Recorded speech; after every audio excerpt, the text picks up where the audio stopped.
नमस्कार, मी आपला ज्योतिषी संजय गुरुजी।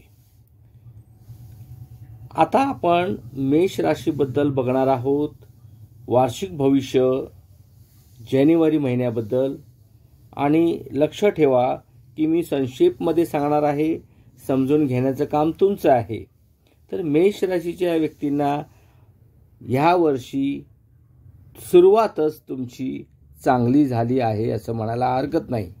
कारण गेल्या वर्षी आणि त्याच्याही गेल्या वर्षी म्हणजे 18 महिने ज्या मानसिक स्थितीतून आपण जात होतात ती मानसिक स्थिती आता बदलणार आहे आणि तुम्हाला आनंदी आनंद असा हा वर्ष जाण्याची सुरुवात आहे। एक लक्षात ठेवा, काही गोष्टी आपण मनासारख्या करत असतो आणि काही गोष्टी मनासारख्या घडत नाही। पण हे वर्षाची जानेवारी महिना आपल्याला खरोखरच चांगल्या पद्धतीने जाणार आहे। जर का तुम्ही घराकडे लक्ष दिलात तर फार महत्त्वाचं आहे, कारण हे वर्षाची सुरुवातच तुमच्या घराकडे लक्ष देण्याकडूनच होणार आहे। तेव्हा पहिला जानेवारी महिना हा आपल्यासाठी खूप चांगला आहे असं म्हणायला हरकत नाही।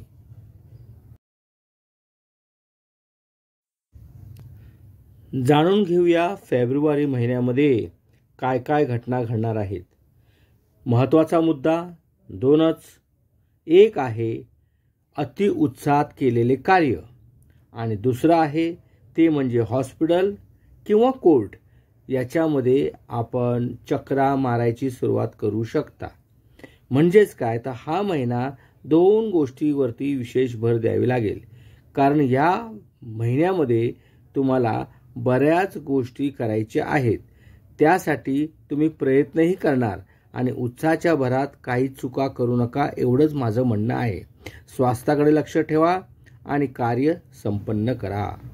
हो, मी सांगितलं होतं की नाही तुम्हाला की अति उत्साहाच्या भरात कार्य करू नका म्हणून।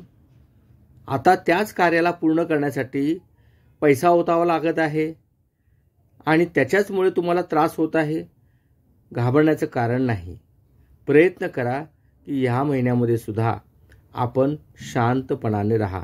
प्रवासाचा योग आहे, प्रवास करावा लागतो, प्रवासात कष्ट होतो, पण काही करण्याची गरज नाही आहे। फक्त शांत राहण्याचा प्रयत्न करा, उत्साह दाखवा, पण त्याचा निवाडा करता जे करणार तुम्ही तो व्यवस्थित करा। नेमकी तुम्ही प्लॅनिंग करा। तुम्ही प्लॅनिंग केली नसल्या कारणाने यावेळेला तुम्हाला खर्च वाढला आणि नुसता खर्च वाढला नाही तर मनस्ताप सुद्धा झाला। हा महिना जपूनच वापरा।